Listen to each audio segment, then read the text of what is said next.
इसमें तकरीर हुई, इसमें तजिया हुआ। पिछले 6 दिनों से ये मामला देखा जा रहा है और देश के हालात भी देखने जा रहे हैं।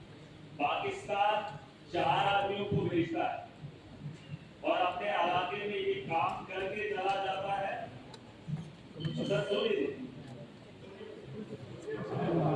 सर 6 दिन हो गए पूरे देश के अंदर अफरा तफरी का माहौल है। जहां हम गमजदा है वहां और जम्मू पे ऐसे मामला देखने को मिल रहे हैं। मैं थोड़ा तवज्जो सबकी चाहूँ। बहुत सारे लोगों ने अच्छी बात रखी, अपनी अपनी बात रखी। सर टेररिस्ट ने टूरिस्ट को डराया, टेररिज्म ने टूरिज्म को रोका। सर हम पाकिस्तान के उन 4 आतंकवादियों को रोकेंगे अगर तो ये टेररिज्म भी खत्म हो जाएगा। टूरिस्ट की अमन से जो है आपने टूरिस्ट की जगह पे जो है चलेगा। सर पाकिस्तान की बात मैं करना चाहूंगा। कुछ लोग कहते हैं अपने देश के अंदर भी कि ये मुसलमान आतंकवादी है। पाकिस्तान से आया मुसलमान जम्मू कश्मीर के अंदर या देश के किसी भी कोने में आए तो उसका दाग हमारे माथे पे चिपका देते हैं। लेकिन पाकिस्तान के अंदर वही आतंकवादी जब आतंक मच जाता है तो उसे पाकिस्तान के लोग खवारिज कहते हैं। क्या कहते हैं? खवारिज कहते हैं कि अपने ही पाकिस्तान में मुल्क के अंदर जब कत्लेआम करता है पाकिस्तान में तो उसे खवारिज कहते हैं। और जब वही आतंकवादी हमारे देश में आता है तो उसे मुजाहिद कहते हैं। इस शर्म की बात, ये पाकिस्तान को ये बात बताना बहुत जरूरी है। या तो जिन लोगों को आप यहाँ पे भेज रहे हो वो भी मासूमों का कत्ल कर रहे हैं और जब आपके मुल्क में वो लोग कत्ल करते तो आप उन्हें खवारिज ना कहिए, आप उन्हें भी वही बात बताइए। बहरहाल सर गोली का जवाब गोली से नहीं होना चाहिए, क्योंकि सर वो 4 आदमियों को भेजते हैं। हम बोल ही रहे हैं, मजम्मत कर ही रहे हैं और उससे क्या हो रहा है कि हमारे मुल्क के अंदर अफरा तफरी का माहौल है।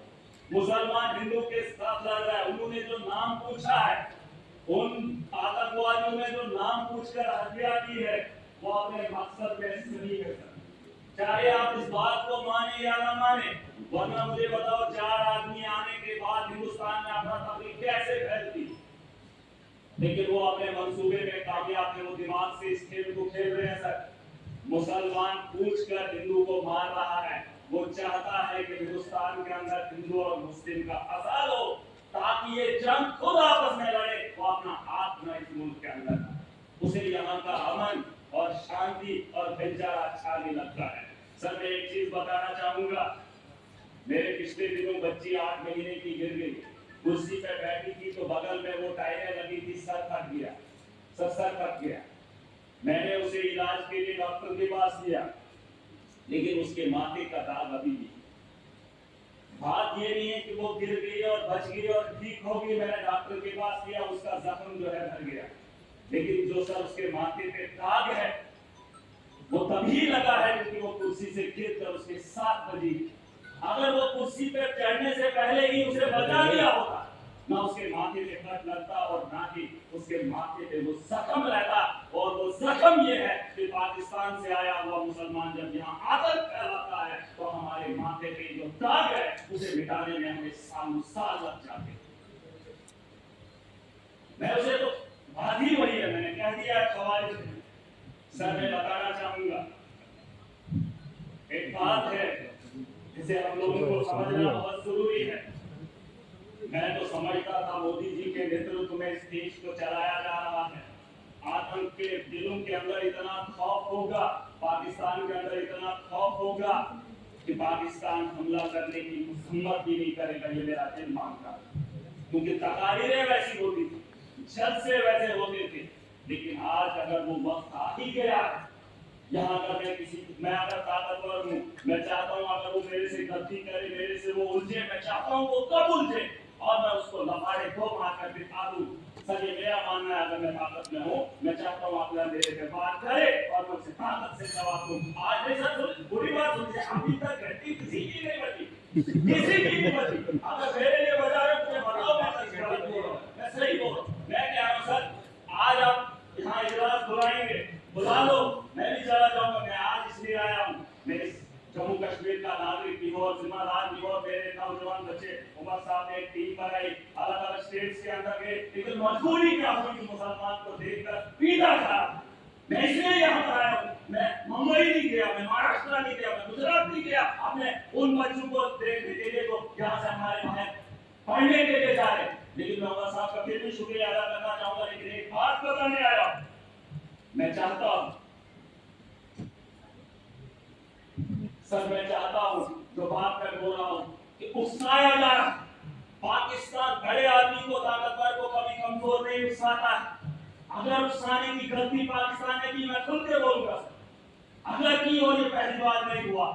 जम्मू कश्मीर को मोहरा मत बनाइए, मिलकर आज पूरा जम्मू कश्मीर की पूरा देश कर रहा है, जवाब देने का वक्त आ गया है। ताकत का जवाब ताकत से देंगे, गोली का जवाब गोली से देंगे, तब जाके अमन और शांति की बहाली की उम्मीद कर सकता हूँ सर। वरना आज ये हाउस चला 22 तारीख का वो मातम, आज हम बात करेंगे, महीने के बाद फिर किसी जगह फिर कोई कातिलाना हमला करेगा, फिर हमारे बच्चों को स्कूल जाने से रोका जाएगा, फिर हमारे घर में बमबारी होगी, फिर मुसलमान को हकारत की निगाह से देखा जाएगा। आज मौका है, आज मौका है, आज पूरा देश करता है, मुसलमान साथ है।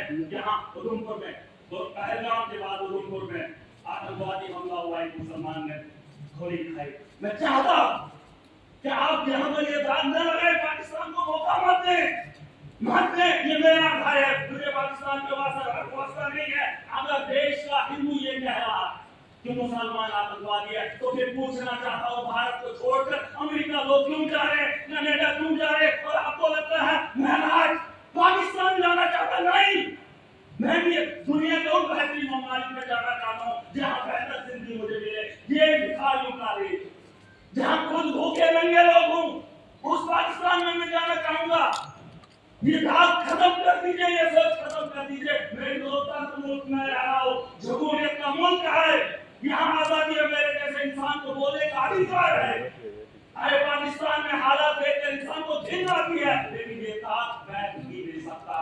मैं अपने दोस्त को देश के कोने में पिटते हुए नहीं देख सकता, हिंदू और मुसलमान के साथ लड़ते हुए नहीं देख सकता। पाकिस्तान 4 आदमियों को भेजकर देश का माहौल गंदा कर रहा है और हम उसका हिस्सा बन रहे हैं। सबसे बड़ी बेवकूफी इसी की बात किया। और मैं चाहता हूँ सर, मैं चाहता हूँ आखिरी बात, सियासत नहीं है, बस दुख है। अगर ये मामला होता ही नहीं तो हम अपने अपनी कॉन्स्टिट्यूंसियों में काम कर रहे होते। आरगामी साहब ने बहुत अच्छी बात रखी सर, इस हाउस के अंदर जिन लोगों ने हाउस बुलाया तो किसको फरियाद है, किसको सर? अगर हमारी सवाल लेनी है तो हमें बुला लीजिए, हम आपको बताएंगे, लेकिन आपको विश्वास करना पड़ेगा। अगर आप विश्वास नहीं करेंगे तो इस हाउस को चलाने से, जीतने से क्या बात बनेगी? वैसे तो डिबेट में पाकिस्तान के लोगों को भी बुलाकर बात करेंगे, लेकिन जो पानी का मामला है सर, पानी का मामला रोकना ठीक है सर, लेकिन हम उसको उतना नहीं रोक पाएंगे। 4 दिन 1 महीना रोक सकते हैं, लेकिन अगर रुकेगा पानी तो हमारे लोगों को नुकसान होगा, और जब उसे छोड़ेंगे तो सैकड़ों किलोमीटर हमारे देश के लोग उसे नुकसान होंगे पहले, फिर उसके बाद पाकिस्तान को नुकसान होगा। उसके लिए कोई तैयारी करनी पड़ेगी। 20 साल का ये मामला है सर, गोली का जवाब गोली से देना पड़ेगा। अगर पाकिस्तान को रोकना, हम उनसे ज्यादा ताकत रखते हैं। आप, मैं नहीं कह रहा हूँ जंग करें, मैं नहीं चाहता हूँ कि पाकिस्तान और हिंदुस्तान जंग करे, मैं चाहता हूँ कि हमला करें, हम उन पे अटैक करें, जंगली अटैक करें। अगर हम अटैक नहीं करेंगे वो रोज 6 महीने, 1 महीने, 5 महीने, 10 महीने के बाद, सर परेशानी ये है कि मैं ऐसे मुल्क में रह रहा हूँ जहाँ मैं परेशान हो रहा हूँ, कोई भी परेशानी नहीं चाहता हूँ, मैं माजरत खा हूँ। सर एक बार, मेरे यहाँ अगर कोई मर जाए गाँव के अंदर तो मुझे वहां जाना है, तो ताजियत में मैंने अपने घर नहीं जाना है, मैंने उस घर में जाना है जहाँ पे मातम हुआ हो। पूछना चाहता हूँ सर, अगर बैरून ममालिक का ये दौरा रद्द होता है तो फिर बिहार जाना जरूरी नहीं था, पहलगाम आना जरूरी था, और लोगों से बांधना जरूरी था। सर ये मेरा एक दर्द है, दुख है, तो मैं बयान कर रहा हूँ।